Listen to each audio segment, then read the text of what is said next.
Uma referência aqui, de novo, sobre a importância do estômago. Capítulo 78 do Lin Shu. É um capítulo que tem abordagens sobre as 9 agulhas clássicas, mas tem uma parte que ele fala muito dos agrupamentos em 5. Os 5 sabores, as 5 aversões. Ele fala dos 5 líquidos e aqui dos 5 excessos. Essa expressão lao, ela pode ser traduzida como taxação, tá? Porque uma taxação excessiva leva a uma deficiência. E aí ficou conhecido também como excesso de atividade. Então, é nesse texto que a gente tem os 5 excessos. Olhar prolongadamente lesa o sangue. Deitar prolongadamente lesa o qi. Sentar prolongadamente lesa a musculatura, literalmente a carne. Ficar em pé prolongadamente lesa os ossos. Andar, mover-se prolongadamente lesa os tendões. Então, essa é uma sequência. E aí, quando a gente olha, a gente consegue ter uma associação com os 5 órgãos. Então, de baixo para cima, mover-se prolongadamente lesa os tendões, uma relação com o fígado. Ficar em pé prolongadamente lesa os ossos, uma relação com o rim. Sentar-se prolongadamente lesa a musculatura, a carne, relação com o baço. Deitar-se prolongadamente lesa o qi, uma relação com o pulmão. Olhar prolongadamente lesa o sangue. E aí, uma forma de ver é pensar em olhar, sangue e fígado. Mas neste caso, como a gente está falando de 5 órgãos, a leitura também é em relação ao coração. É óbvio que você não vai deixar de lado a relação olho com fígado, mas, neste caso, quando a gente vai fazer o entendimento completo, é coração. E finaliza, estes são 5 excessos de atividades de acordo com as doenças. Então, aquele paciente que caminha demais, se movimenta demais ou fica em pé demais, pode ter uma alteração relacionada com fígado e rim, ossos e tendões. Isso tem a ver, por exemplo, com atletas. Quando a gente vê deitar-se prolongadamente, eu não tenho uma expansão torácica adequada. Então o qi, ele é lesado. E aí, não tendo expansão, qi lesado, afecção do pulmão. Então você tem toda uma sequência para entender e aplicar esse conceito na prática clínica. Isso que é o ideal, não é só o conhecimento solto, é como aplicar. E aqui, uma passagem, uma citação do Shan Han Lun, a cláusula 24. O Shan Han Lun, como eu disse, é um texto mais voltado para a fitoterapia. Mas olha aqui, doença do Taiyang, a doença do Taiyang, ela é descrita na cláusula 1 do Shan Han Lun. Então você vai ter cefaleia, aversão ao frio, rigidez na nuca, tem essas características. Tá? Inicialmente tratada com Guiji Tang. Guiji é o ramo da canela. Então é uma fórmula chinesa que tem 5 ingredientes, onde a base é Guiji, o ramo da canela. Então, doença de Taiyang, inicialmente tratada com essa fórmula, Guiji Tang. Mas ainda há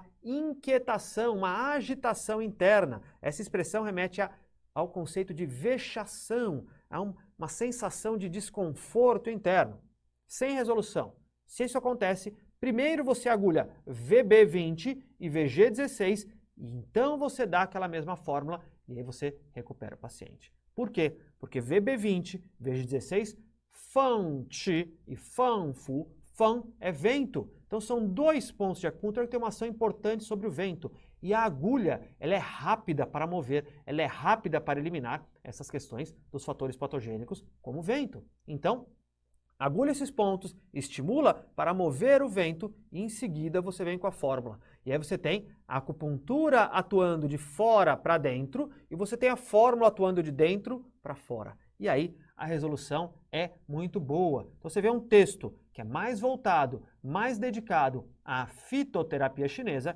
e você vê esse texto apresentando referências para a boa prática da acupuntura. Mais um texto aqui. Na doença combinada do Taiyang e Shaoyang, rigidez abaixo do coração, rigidez no pescoço e tontura. Deve-se agulhar VG14, B13 e B18. Cuidado para não promover purgação. E aí é uma referência, tá?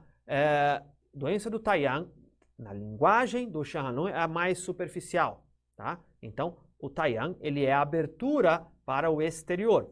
O Shaoyang, ele é aquele que é Panpiao Panli, ele está meio interno, meio externo, ou seja, ele não está nem exterior como o Taiyang, nem interior como o fechamento do Yangmin, então ele está no meio. Então ele vai te dar pontos para atuar tanto no Taiyang quanto no Shaoyang. E faz um alerta. Se a doença está do meio, que é o Shaoyang, para fora, vamos colocar assim, simplificadamente, não adianta eu usar purgação. Purgação é induzir diarreia, induzir movimento intestinal, porque isso a gente faz quando o patogênico está interno. Então ele te dá uma dica do que você deve fazer, agulhar VG14, B13 e B18, e o que você não deve fazer, que é induzir purgação. Por isso é um texto clínico muito importante. Aqui, Nanjing, dificuldade 18. O pulso tem 3 divisões e 9 indicadores. 1, 2, 3, 9 indicadores, superficial, médio e profundo. O que cada um controla? Então vem uma pergunta direta. E o que é interessante aí, a linguagem bela do Nanjing, ele começa com essa expressão. É assim. Nesse sentido, é para não deixar dúvida. É isso. As 3 posições são Cun Guan Qi, 9 indicadores, superficial, médio e profundo. Resolveu. E agora ele vai explicar qual é o conceito. Divisão superior é aquela que é regulada pelo céu. Doenças acima do peito até a cabeça. Então é daqui para cima. Por isso que na posição de Tsun, de um lado eu tenho coração e do outro eu tenho pulmão, localizados para cima. A divisão central, regulada pelo homem, pela pessoa, o ser humano, na divisão céu, homem, terra, controlada pelas doenças abaixo do diafragma até o umbigo. Isso remete ao aquecedor médio. Por isso, de um lado, baço, do outro lado, fígado. Por fim, a divisão inferior é aquela regulada pela terra. Não é o terra nos 5 movimentos, é terra em 3 níveis, controlada pelas doenças abaixo do umbigo até os pés. Que órgão que eu tenho abaixo do umbigo? Rim. Rim. Então, por isso que a forma mais clássica, mais tradicional é rim de um lado e rim do outro. Porque é claro neste trecho que ele fala que as doenças abaixo do umbigo. Então, muitos vão colocar rim de um lado e Mingmen do outro, aquele aspecto mais yang. E aí ele finaliza essa bela passagem colocando analisar cuidadosamente e somente então agulhar. Ou seja, eu só devo agulhar depois de eu analisar cuidadosamente. Senão, eu posso fazer algo errado, algo equivocado. Ok?